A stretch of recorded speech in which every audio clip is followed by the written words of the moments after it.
Hi everyone, I am Francesca May Santos and today I will be discussing matters regarding discourse.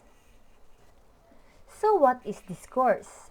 Discourse is any written or spoken communication.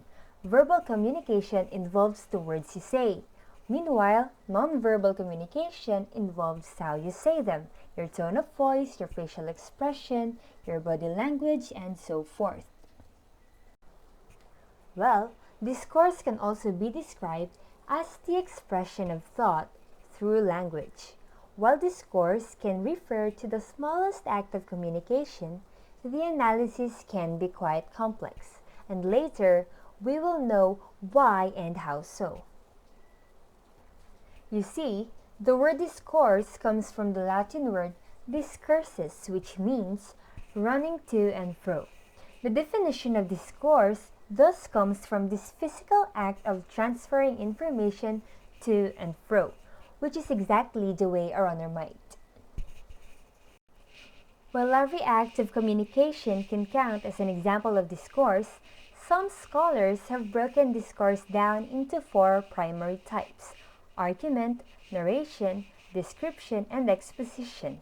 Many acts of communicate include more than one of these types in quick succession. The first mode is argument. Argumentative discourse is in the tradition of having an argument rather than making one. It is argument as a type of communication between two or more people who perceive themselves to have incompatible positions.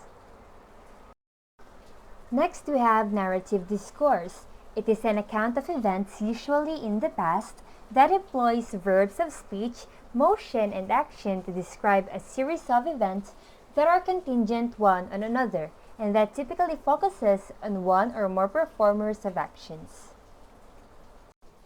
Descriptive discourse can be defined as an analysis of characteristics of a concrete referent. When describing a person, an object, a means of transportation, one can talk about its unity, parts, attributes, spatial location, and make comparisons or metaphors. Last, we have exposition. It is used to inform the audience of something related to neutral language. It is not meant to persuade or evoke emotion. It is designed to convey information or explain what is difficult to understand. Other literary scholars have divided types of discourse into three. These three categories are expressive, poetic, and transactional. Expressive discourse comprises those acts of literary writing that is creative yet non-fiction. This could include memoir, letters, or online blogs.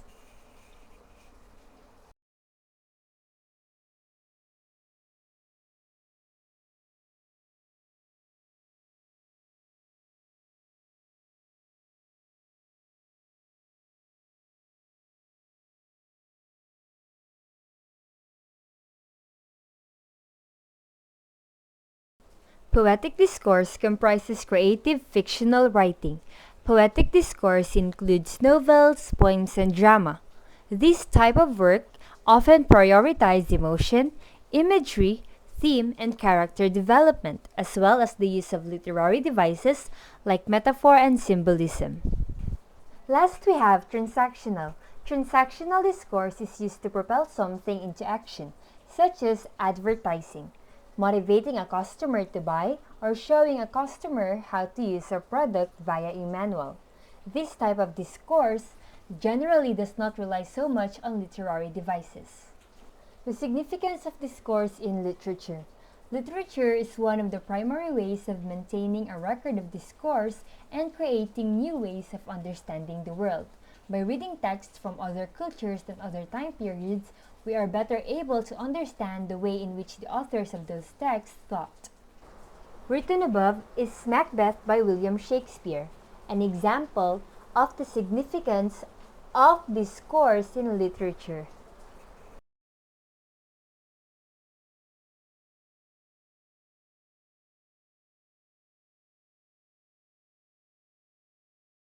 Shakespeare uses many different literary devices in this poetic discourse.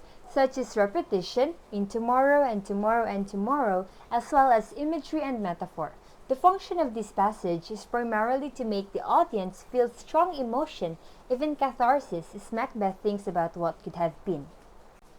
Another example of the importance of discourse in literature is Common Sense by Thomas Paine.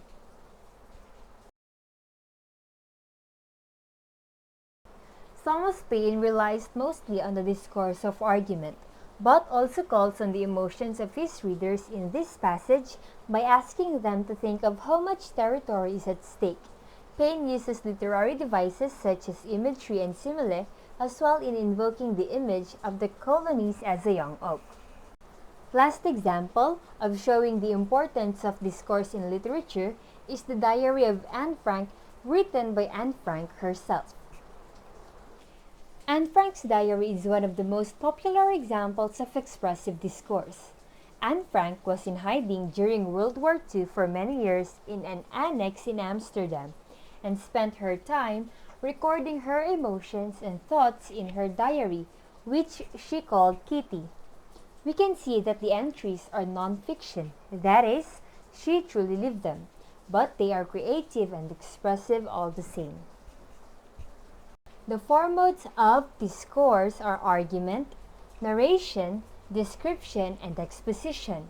Meanwhile, the types of discourse are divided into three categories: the expressive, poetic, and transactional. That is all for today. Thank you for listening.